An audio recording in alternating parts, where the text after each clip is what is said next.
Olá, meu nome é Valquíria, eu sou acadêmica do 4º ano do curso de Bacharelado em Artes Cênicas da Universidade Estadual do Paraná, UFAP, né, como a gente chama.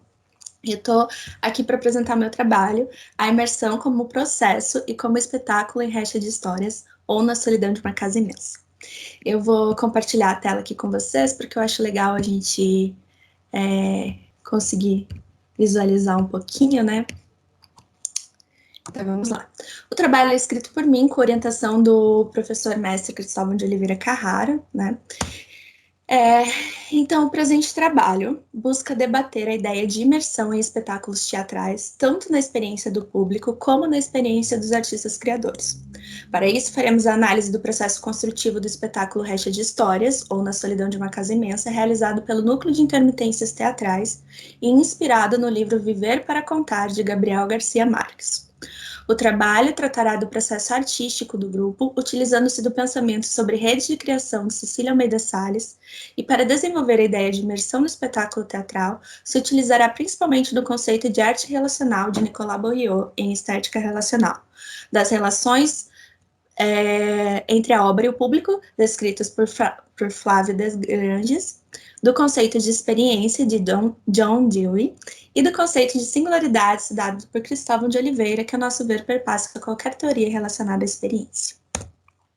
Então, esse trabalho é fruto do projeto de iniciação científica, denominada Singularidade do Espectador, Experiência do Real em Cena. Interessante pontuar que esse trabalho sofreu algumas alterações por conta do meu desejo de pesquisa pela percepção da imersão, né, como um processo criativo no grupo, e por querer investigar mesmo isso, e também por conta do isolamento social, né, que não nos permitiu terminar o espetáculo, né, e não ter, de fato, essa experiência com o público em si, né? Porque era para a gente ter estreado no ano passado, então estamos em isolamento, optamos por não adaptar o espetáculo para o audiovisual, então a experiência com o público não se realiza por completo.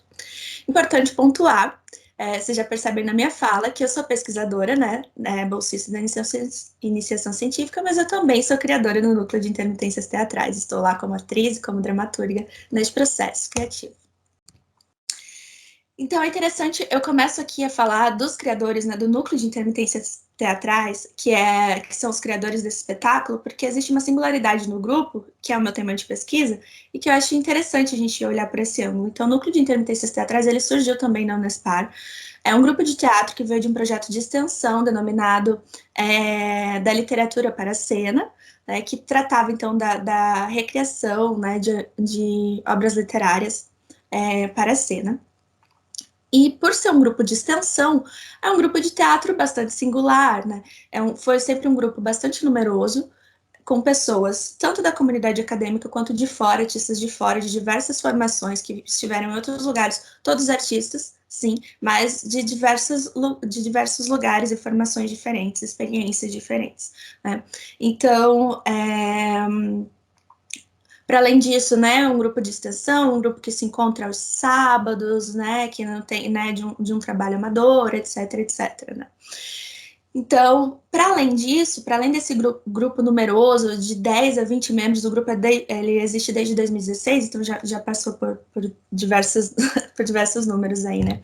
A gente tem também um orientador, né, que tem uma pesquisa que é sobre singularidade, de fato, né, e que não quer de forma nenhuma massacrar a singularidade. Então, um grupo plural que trata sobre singularidade só poderia criar uma pesquisa artística curvilínea, de fato, né, em torno da criação cênica. Aí eu vou entrar, então, a imersão no conceito que eu desenvolvo, né, sobre esse processo criativo, que é a imersão em três etapas, né? A primeira imersão, que eu vou destacar, é a imersão dos artistas criadores no processo. A segunda, a imersão na obra de Gabriel Garcia Marques. E a terceira, a imersão como linguagem no espetáculo teatral, né? Quando a gente entra lá, né, vai para a obra, que é o espetáculo tão esperado.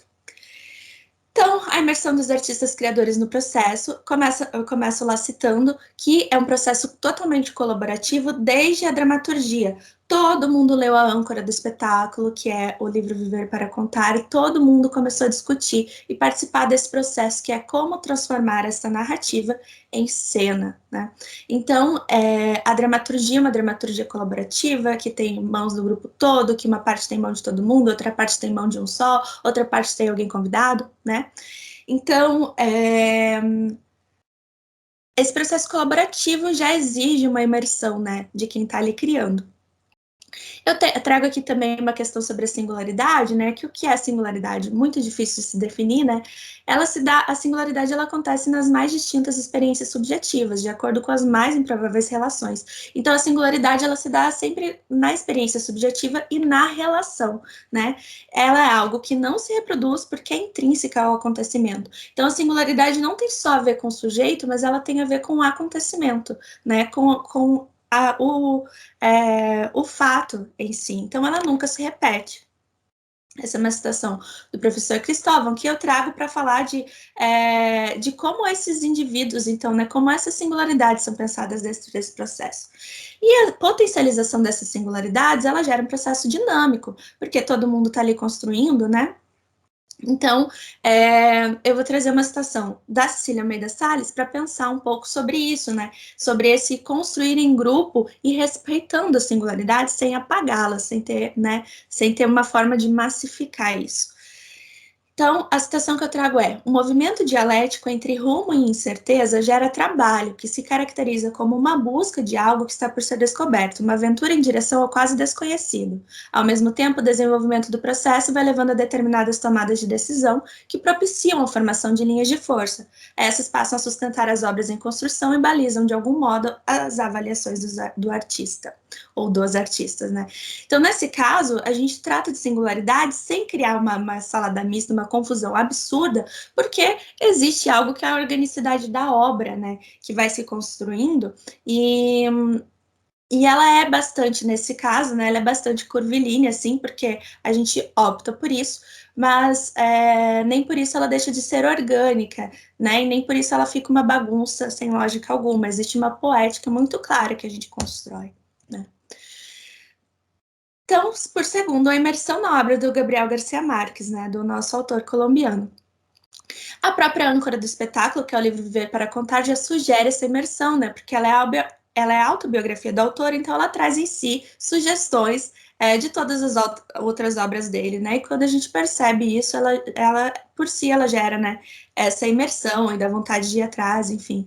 Segunda questão que eu trago é o afeto como propositor, que eu vou lidar no artigo, né, principalmente com as conversas online no período de isolamento, levaram ao estudo da obra completa do autor. Então, quando a gente se viu isolado em 2020, sem poder continuar os nossos ensaios bastante físicos, a gente começou a se reunir para conversar, jogar a conversa fora, sem pretensão, sem caráter de ensaio, para a gente ficar junto, se fortalecer, enfim, né, e continuar tendo todo esse afeto que a gente tinha, né, nos nossos encontros semanais. E ali conversa vai, conversa vem, e a gente começa a falar dos outros livros do autor. Vem essa ideia de fazer também, porque muita gente já estava fazendo, né? Fazer um trabalho audiovisual ali, né? Como a gente não queria fazer espetáculo em si. Então a gente faz uma série para o Instagram e para o YouTube dos 12 Contos Peregrinos, né? Do Gabriel Garcia Marques, que começa a trabalhar com esses contos, né? A gente passa também, então, depois desse tempo, para a gravação do texto A Solidão da América Latina, que foi o discurso do Gabriel Garcia Marques quando ele ganhou o Nobel de Literatura, né? E a gente foi premiado no edital Funarte Respirarte com esse vídeo, e a gente vai usar do recurso do vídeo para produção do próprio espetáculo, né? Então, como que esses desvios, eles vão criando outras obras, né? Esse grupo de extensão estava reunindo para fazer uma coisa, não dá para fazer uma coisa, a gente vai fazendo outra coisa, mas ainda dentro daquela coisa, né? Enfim. E aí eu trago aqui a citação da Cecília Almeida Salles, né? Que a incompletude traz consigo também um valor dinâmico, né, que é essa sensação de incompletude da obra, né, e que a gente tem em relação ao espetáculo, na medida em que gera a busca que se materializa nesse processo aproximativo, na construção de uma obra específica e na criação de outras obras, mais outras e mais outras. O objeto dito acabado pertence, portanto, a um processo inacabado. Não se trata de uma desvalorização da obra entregue ao público, mas da dessacralização dessa como final e única forma possível, né? Então, ela está dizendo aqui, né, que mesmo as obras, quando são acabadas, sempre estão participando de um processo inacabado, né? Então, aqui no trabalho do grupo, isso fica bastante explícito, e como isso não é necessariamente um obstáculo, mas sim uma característica de como se dá esse trabalho. E a gente cria, então, essa grande pesquisa que passa por diversos campos, né? Essas ramificações dessa pesquisa que é o espetáculo. Por último, então, a imersão como linguagem no espetáculo teatral. Então, a construção estendida desse espetáculo, né, ela, nesse processo artístico estendido, né, que é plural e que é singular, né, e que tem todas as suas características próprias, ele cria para a gente um processo de criação longo, né? E quando a gente escreve a nossa dramaturgia, quando a gente projeta o nosso espetáculo, a gente percebe que ele também é um espetáculo bastante longo. Não porque dissemos assim, queremos fazer um espetáculo de 6 horas, etc. Queremos cansar o público, mas sim porque isso se torna orgânico, né? Porque as experiências que a gente acumula construindo espetáculos são as mesmas experiências que a gente vai dividir com o público, né? Então, esse processo curvilíneo, ele vai trazer uma obra também curvilínea, né? E essa experiência imersiva, né, que os artistas têm, né, desse espetáculo, vai ser também o que eles querem compartilhar com o público, né, todo esse processo imersivo. E aí eu queria comentar uma cena que é bem isso, que eu acho que ilustra bem isso, que é uma cena de parto em que a gente tem, que é descrita no livro do Gabo, né, do Gabriel Garcia Marques, e a gente e ele descreve no livro, enfim, que os homens não podiam participar, né, do parto, enfim, né, que era um local ali só para as mulheres, que os homens não podiam nem assistir, etc. Quando a gente vai construir a cena de parto, a gente fala assim, tá, os homens não entram, porque nessa cena, né, porque só podem mulheres no parto, então homens realmente não podem. Então a gente tira também os homens do público. Fala assim, não, mas do público não vou assistir, isso aqui é das mulheres, né? E as mulheres lá. E a gente chama também, convida essas mulheres para ajudarem no parto. É um parto que tem uma dificuldade ali, né? Já na narrativa do Gabo, né, é um parto difícil, então a gente chama, tem uma personagem muito religiosa, que ela vai fazer orações, enfim, ela vai convidar todo mundo para ajudar a fazer as orações, enfim, e as pessoas vão participar, ajudando, né, ali, simbolicamente, né, a gente vai distribuir uma corda, enfim, para as mulheres do público segurarem, tá?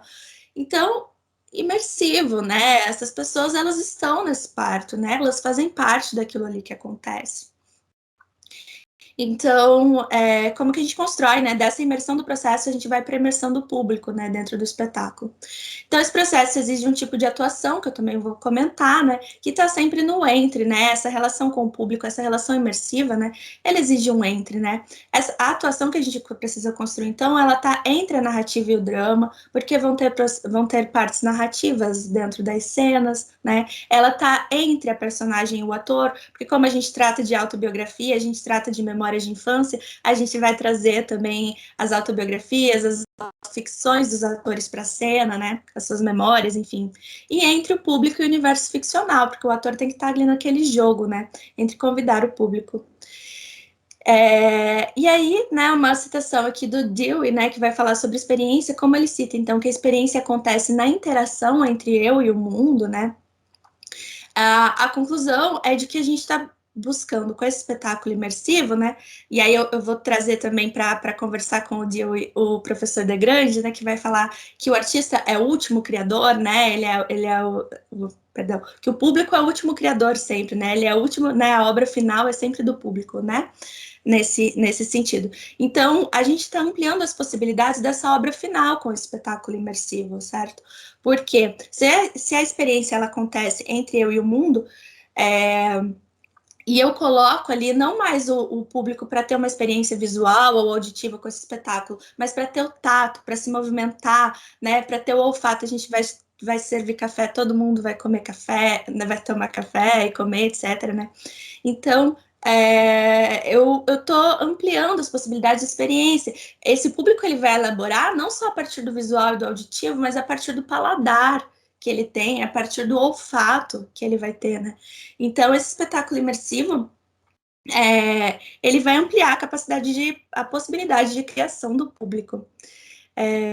Acho que é isso, por enquanto, né? A pesquisa ainda não está completamente concluída, mas eu tenho aí muitos dados para lidar com eles, né? Aqui as minhas referências. Eu agradeço muito, então, a participação, enfim. Tchau, tchau.